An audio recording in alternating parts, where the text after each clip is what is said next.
name is Lance McKinnon, and I am here with my co-host Tiffany Linderman. Good morning, Tiffany. How are you doing?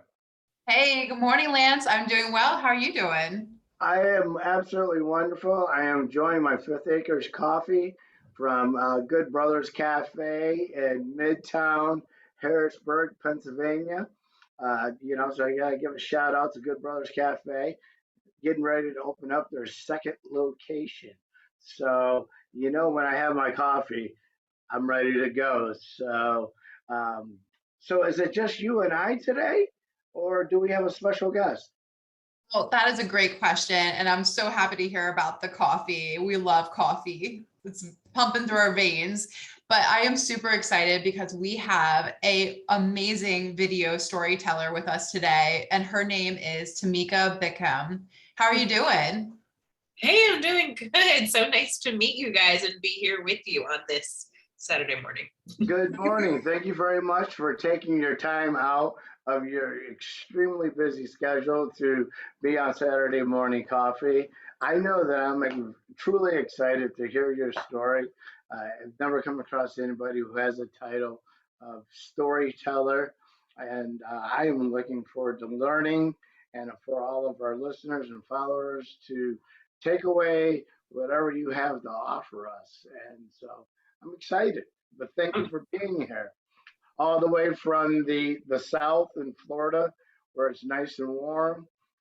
We're up here in the state of Pennsylvania. I think we have a high of 10 degrees today. So there will be plenty of coffee to be had this morning. 10 degrees. Yes, it's very cold out. You see us sporting our hoodies, right? It is so cold right now. Yeah, I have a hoodie on with my long johns underneath. That's how cold it is out. So stay in the south and don't come up here until the springtime because it's an absolutely beautiful area. But anyhow, but thank you for joining us, and I'm just going to let you dive into uh, what you do. Because, like I said, you're a storyteller, a business storyteller. So I'm looking to learn a lot from this conversation. I think our audience will be able to learn from the aspects of a business, uh, just telling stories personally, and so I won't steal your thunder because this is your arena. I That's a loaded question. I mean, what is it that you do? Well, thanks for the question, and thanks for asking. Wow. Well, I guess the first way I tend to answer that question is my background is in journalism and broadcast journalism. So I always feel like I'm a journalist at heart, right? Even though I'm not in the TV news business anymore, I feel like once a journalist, always a journalist. So that's at the heart of what I do.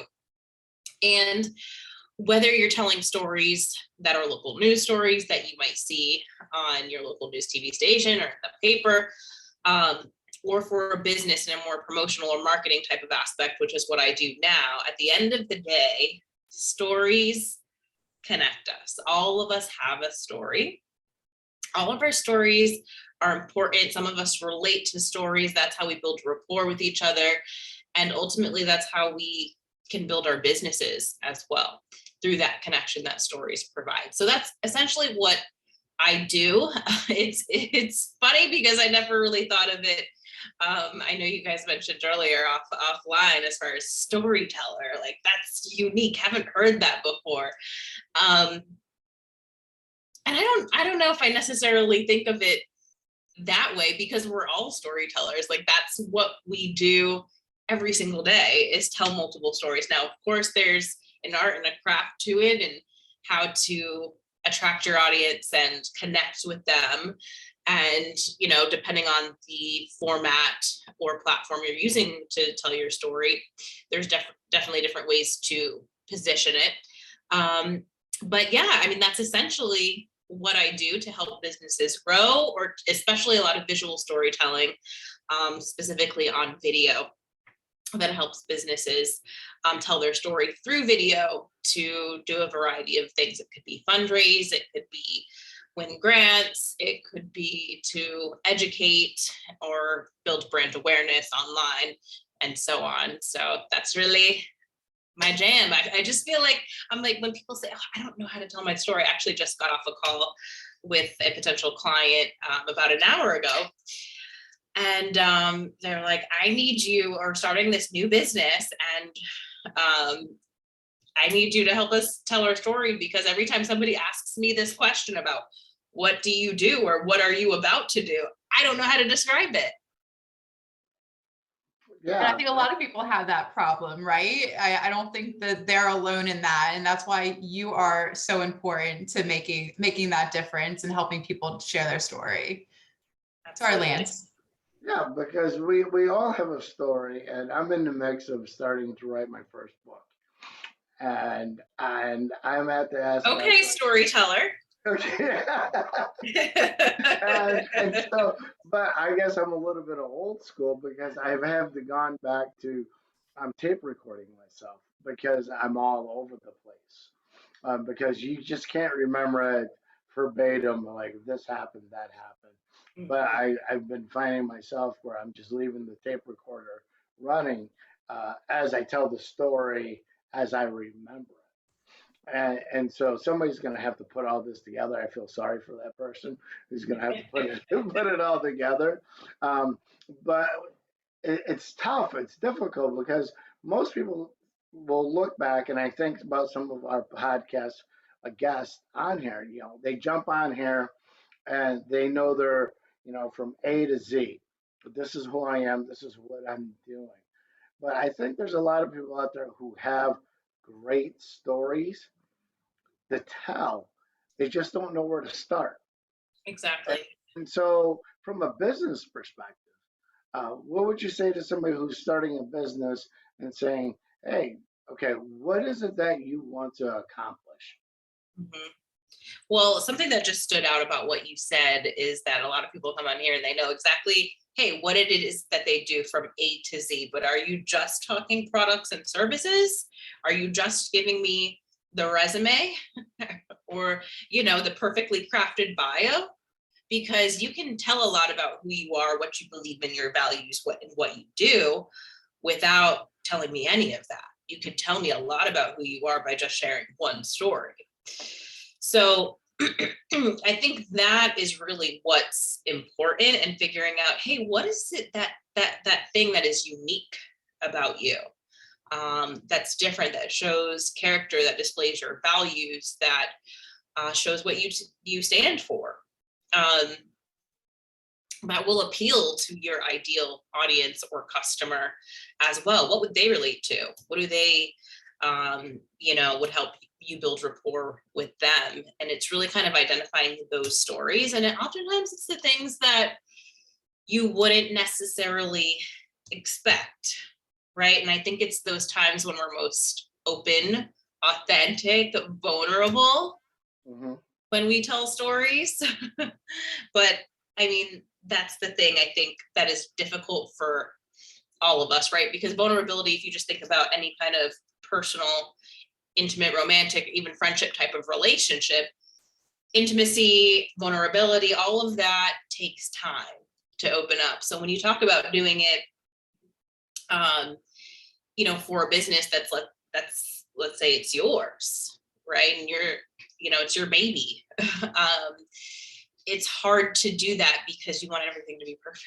You want to portray things a certain way. You don't necessarily want to open up or be messy, or show those not so perfect sides, right? Oftentimes, I'm sure you can relate to just seeing stories that have been shared by friends, colleagues, whoever on Facebook or something. And sometimes it's those challenging ones to read, those really open, honest, like vulnerable ones that make you take action, or make you just leave a comment and be like, what, I appreciate you for opening up and sharing that.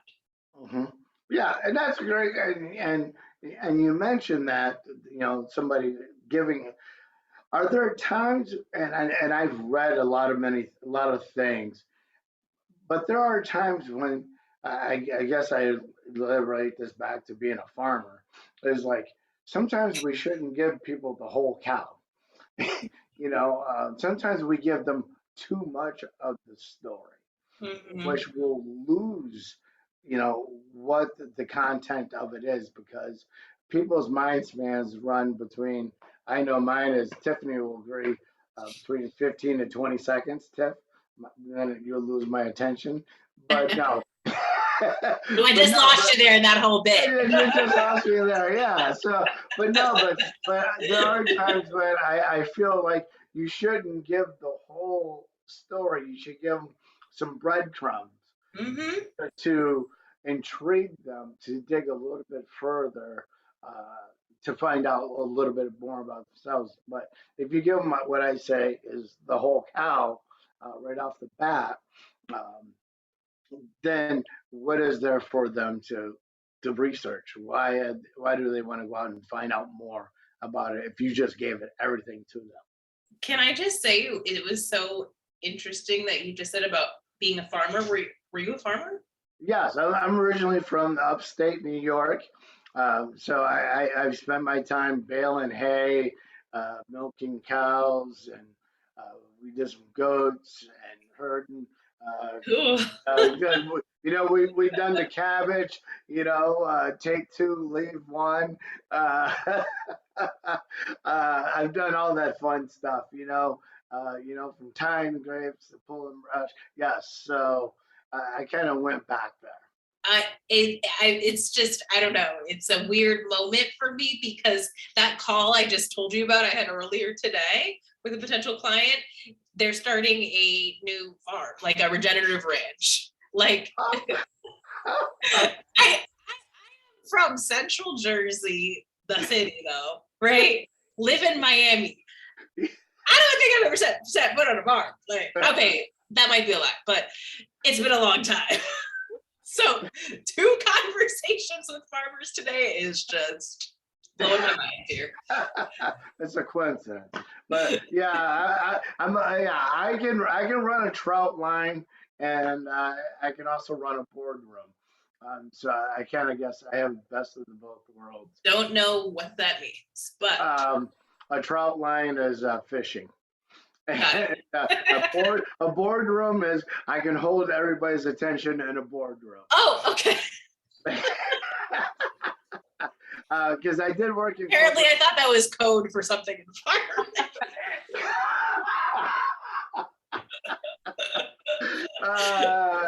No, it's not. That's hurting everybody, getting everybody in. So, but no, that's not code. That's just being able. I can live in the country. I can live in the city. I guess that's a farm saying. I guess how's that? You just learn. So that's part of my story of I can run a trout line and run a boardroom. Got it. Awesome. But do you give away the whole cow?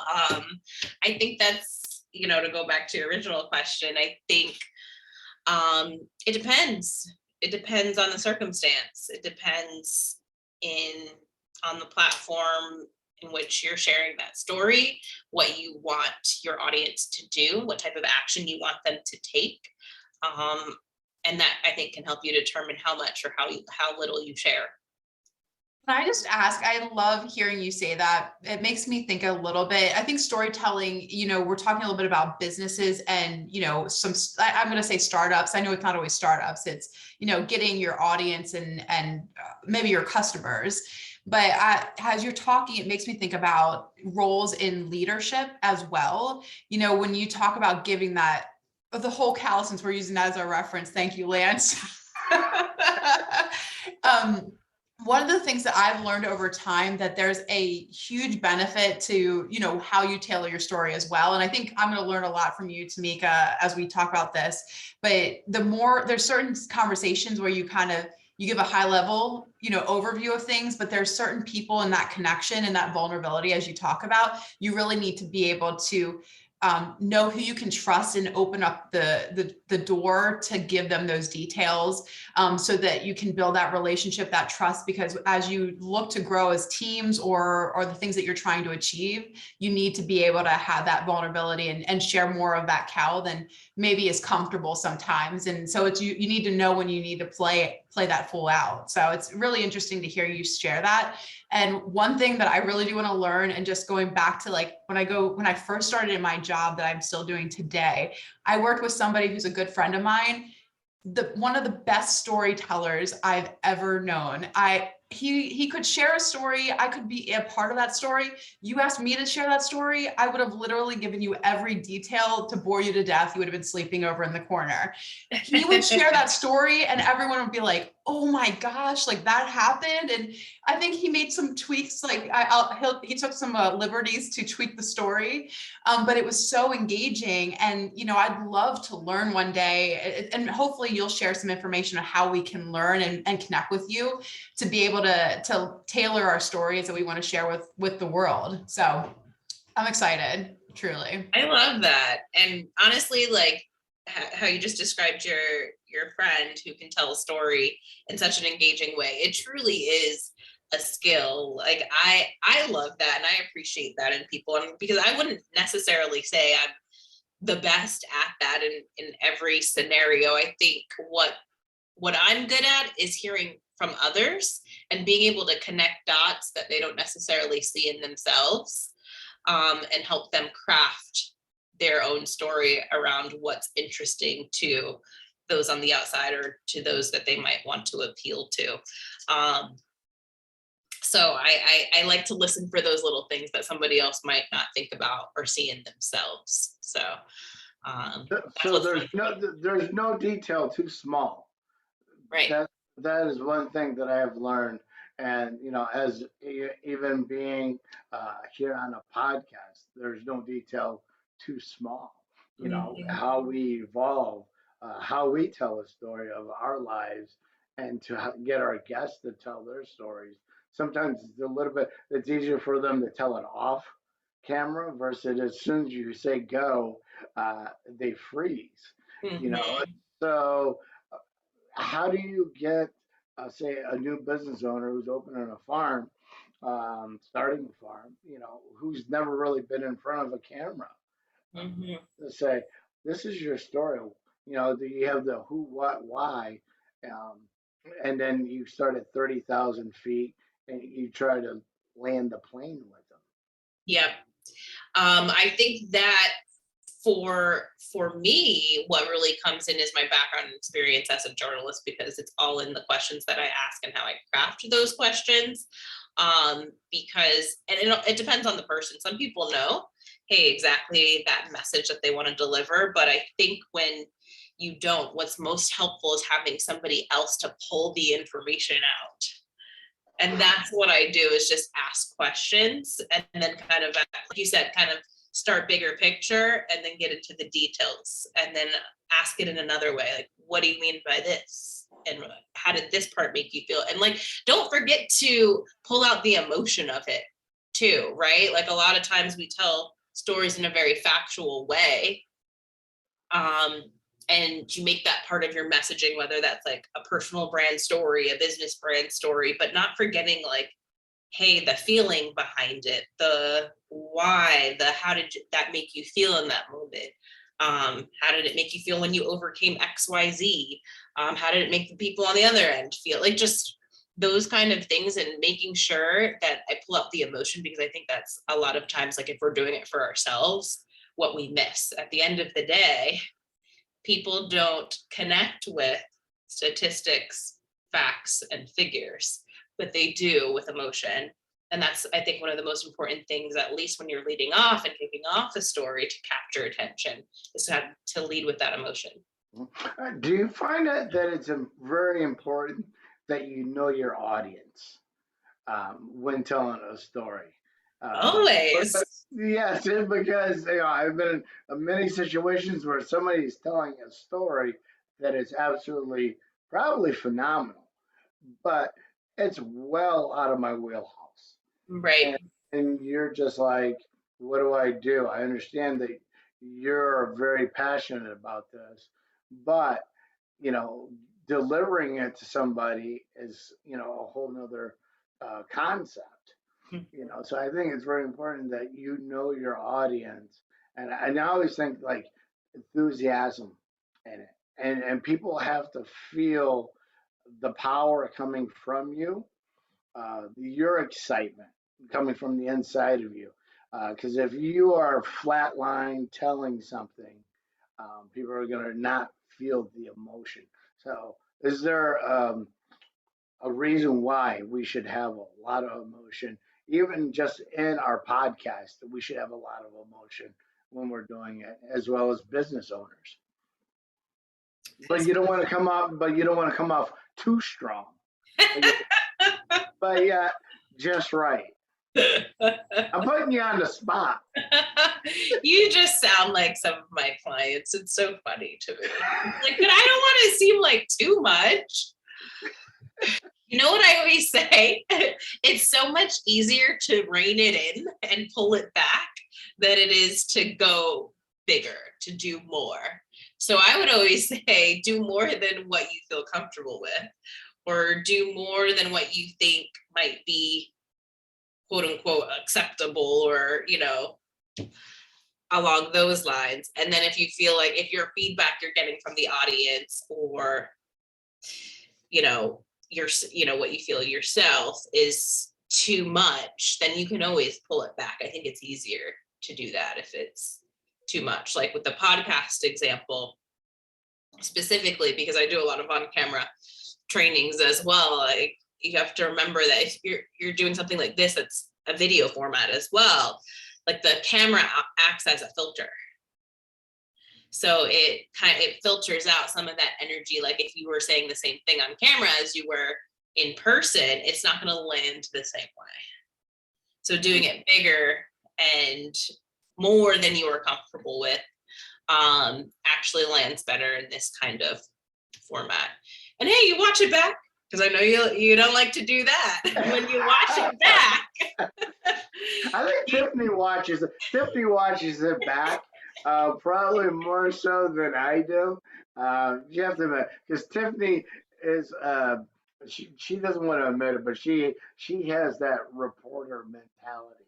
I'm the background works person, so I work on coordinating those pieces. But I think, as you said, like, when you see somebody that's presenting and excited, like, I am like all in. And that's why I like that gentleman I was telling about earlier, Then Yang. Like, when he is presenting, he is full of energy. He even talks about the differences in the tone of your voice. You don't want to stay the same tone the whole time. You need to change it up, go faster, slower, even body movement and emotion. I think sometimes when we get on camera, I'm doing it now because I'm talking, but I actually always talk with my hands. It helps.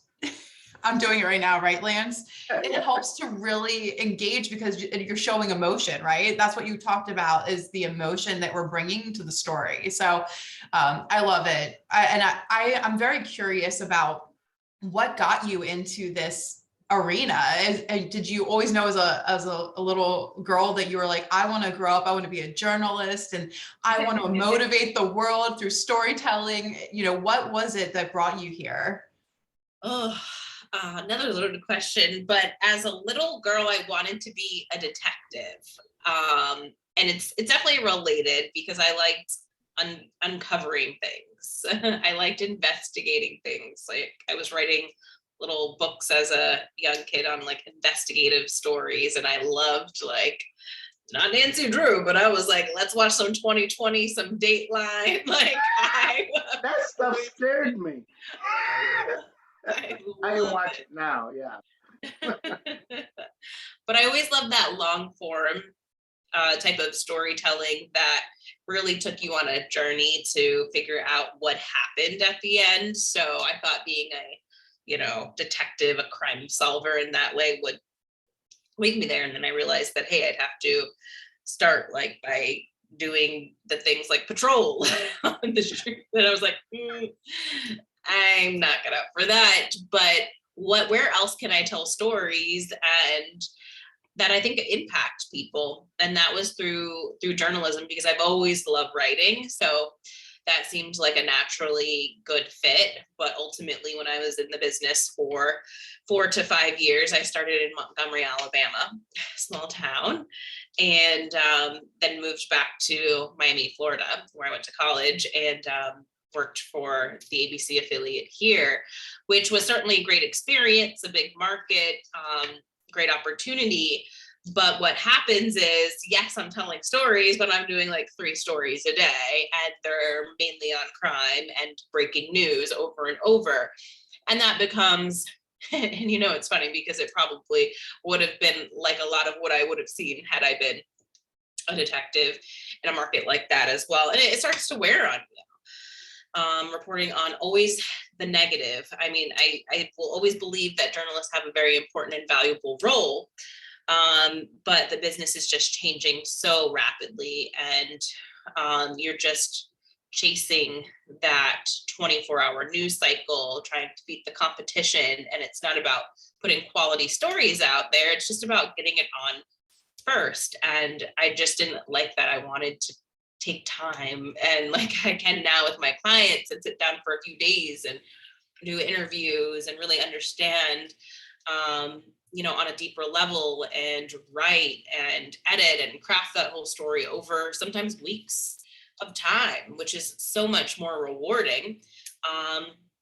But kind of long story short from there, or maybe long story long, after I just left the business, I ended up going into nonprofit arts, and in a similar role as far as telling stories for arts institutions, because they need stories, because they need donations to survive, and ways to connect with their donors and their audiences.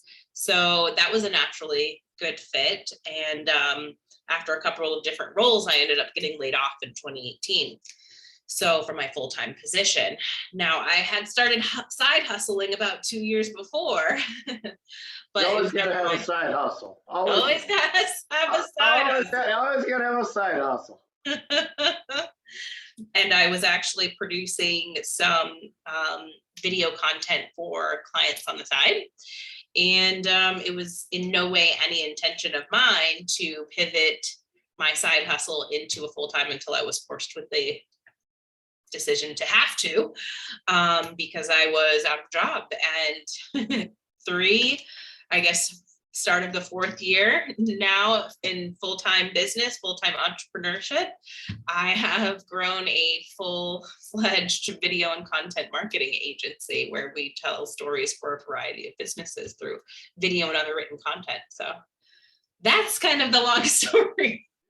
That's a great story, and that leads me to the next question: is that, are you finding now that times are changing? People are not reading things.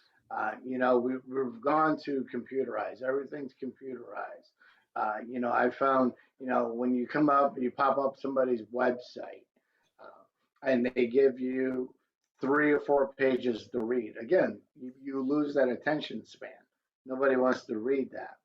So this is where you come in and help tell the story from the CEO's perspective, or the founder, or the mission statement. It's for people, because we're living in a fast society now. I need it now, not yesterday. And so I was just trying to help our viewers understand how it looks from a client perspective. Would I be correct on that? Right. How I always like to explain it is, storytelling should always be the heart of your marketing strategy, right? So you start with the story in the center, and everything else is a tactic around that. So whether that's social media, whether that's the copy on your website, whether that's a one-on-one conversation, whether that's a presentation you're giving to a room full of people, whether that's a brochure, whatever those things are, those are all tactics. But your storytelling, your who you are and the why behind you, like you said, your mission, your vision is at the heart of all of that. And everything is integrated around that. So I think as long as you start with that, yes, then whether it's something you work with a professional or you develop on your own, it's kind of understanding, hey, the appropriate way to frame that story depending on the medium you're using to share it. Wonderful. Because even just for a podcast, that is a great information, to use. Because I know when we started with a video of, of who we are, what we plan on doing, and why we're doing it.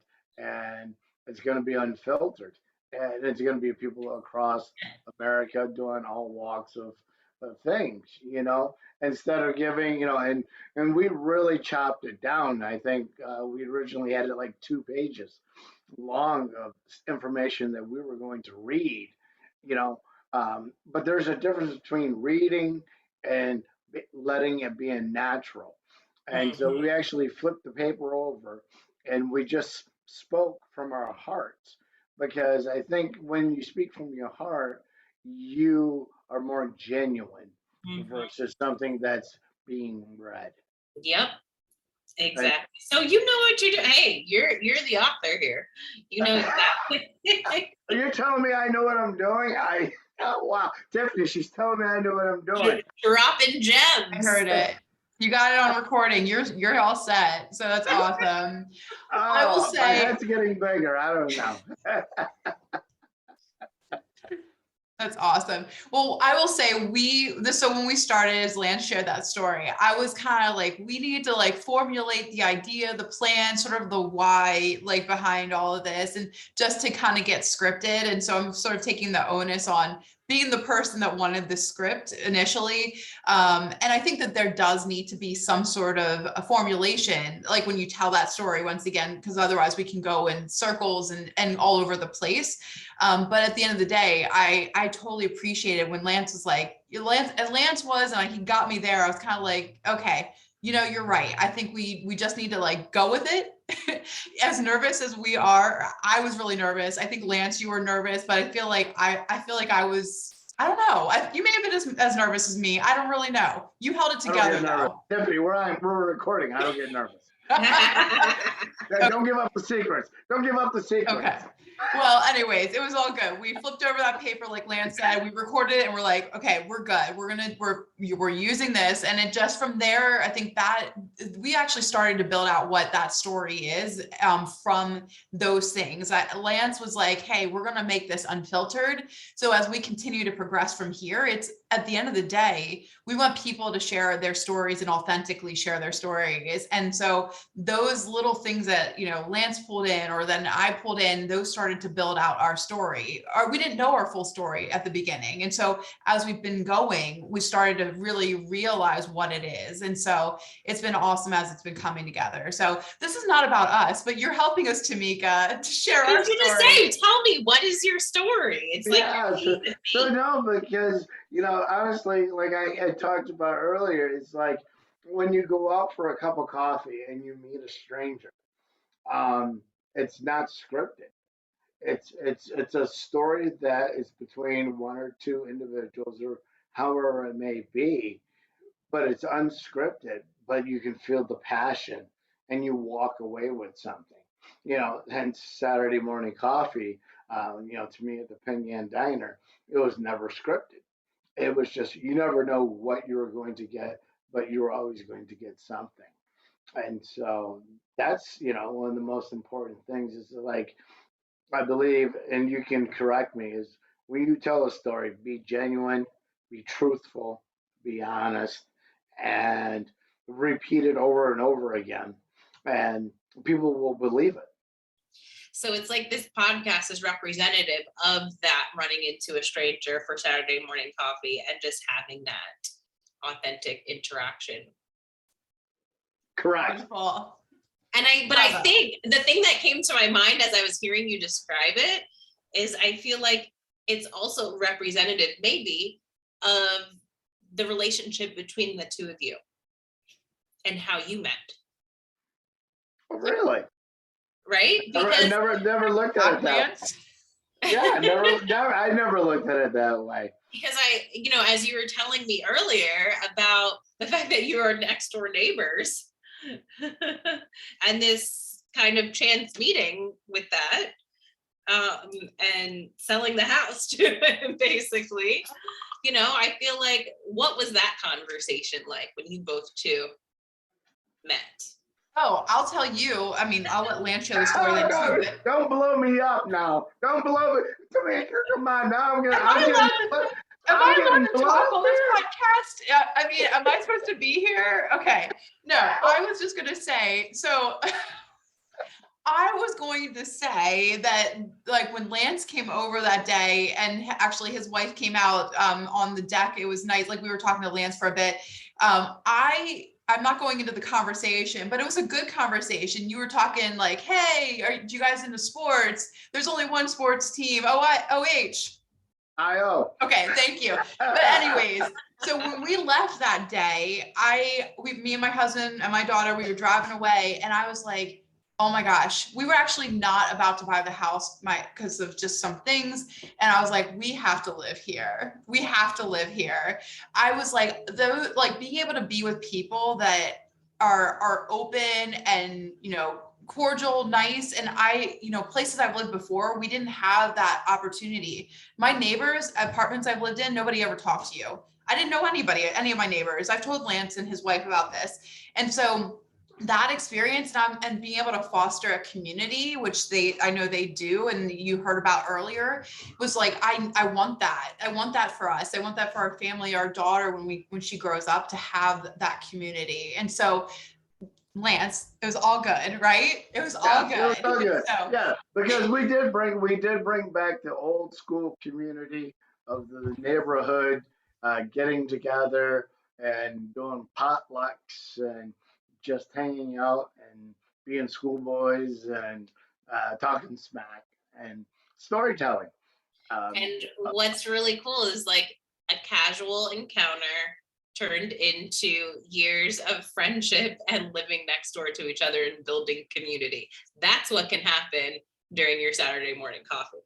yes, exactly. But we're still here. Yeah, yes, exactly. But I want to know, again, I know that you're extremely busy and you're on a lot of podcasts, but I want to know, just to tell our followers, our audiences, you know, there is a knack, there is a trait for this, there is a need for this, and I want people to be able to reach out to you, because everybody, as we discussed earlier, everybody has a story, and you have to find it to be comfortable with yourself to tell your story. But I want people to be able to find you, not just individuals, but I want companies to be able to find you, because we're in a day of, well, today's I believe the 12th.